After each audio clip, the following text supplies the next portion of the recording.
Arrest பண்ணி clean water அவங்களுக்கு கொண்டு வந்து இது கண்டிஷனர், நம்ம பண்ணுற கண்டிஷனர் அல்காரா வாட்டர் கண்டிஷனர். இது வந்து நமக்கு வந்து மாலிக்யூலை பிரேக் பண்ணி வாட்டரோட திக்னஸ் லெவலை கம்மி பண்ணி நமக்கு அனுப்பிச்சு விட்ரும். அப்படிங்கும்போது வாட்டர் உங்களுக்கு சாஃப்ட் ஆயிடும். இது வழியாக நமக்கு மேலே ஏறிடும். இதான் சால்ட் வாட்டருக்குரிய லைனு. இதில் பார்த்தீங்க அப்படின்னா வந்து பைபாஸ் வால்வ் 1, 2 கேட் வால்வ் போட்டிருப்போம். இது வந்து இன்கேஸ் இதில் வந்து எதனாச்சும் ஒரு ப்ராப்ளம் இல்லை சர்வீஸ் பண்ணோம்னா இந்த பைபாஸ் வால்வ் ஆன் பண்ணிட்டு இந்த 2 கேட் வால்வ் அடைச்சா போதும். மிச்சப்படி இது ஆப்ரேட் பண்ண தேவையில்லை. அதே மாதிரி இது பார்த்தீங்கன்னா குட் வாட்டருக்கு போட்டிருக்கோம். குட் வாட்டருக்கு வந்து ஒரே ஒரு ஃபில்டர் மட்டும் நம்ம போட்டிருக்கோம். ஒரு ஃபில்டர் வந்து நமக்கு ஃபுல்லாக அரெஸ்ட் பண்ணிட்டு நமக்கு சுத்தமான தண்ணியை நமக்கு மேலே டேங்க் அனுப்பிச்சிடும். அப்படிங்கும்போது யூஸ் பண்ணுறது உங்களுக்கு நல்லா இருக்கும். இதுக்கும் சேம் வந்து நமக்கு 3 வால்வ் வந்துடும்.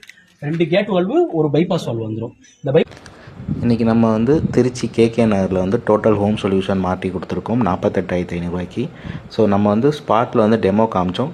கஸ்டமருக்கு வந்து நல்லா ஃபோம் போட்டால் நல்லா நுர வருதுன்னொன்னே நம்ம வந்து கஸ்டமருக்கு டிஃப்ரென்ஸ் காமிச்சோம். ஹார்ட் வாட்டருக்கும் சாஃப்ட் வாட்டருக்கும் என்ன வித்தியாசன்றதை காமிச்சோன்னே அவங்க வந்து இன்ஸ்டால் பண்ண சொல்லிட்டாங்க. நம்ம 2 ஃபில்டர் வந்து கண்டிஷனர் வந்து போர் வாட்டருக்கும் கார்பரேஷன் வாட்டருக்கு ஒரே ஒரு ஃபில்டர் டேங்குக்கு டஸ்ட்டு போகாமல் மாட்டி கொடுத்துருக்கோம். ஸோ நீங்கள் இந்த நம்பருக்கு டெமோக்கு ஃப்ரீ இருக்குது, நீங்கள் கால் பண்ணுங்கள், இல்லைன்னா வாட்ஸ்அப்பில் மெசேஜ் பண்ணிங்கன்னா நம்ம டீம் வந்து உங்களை கான்டாக்ட் பண்ணி உங்களை முடிச்சு கொடுப்பாங்க.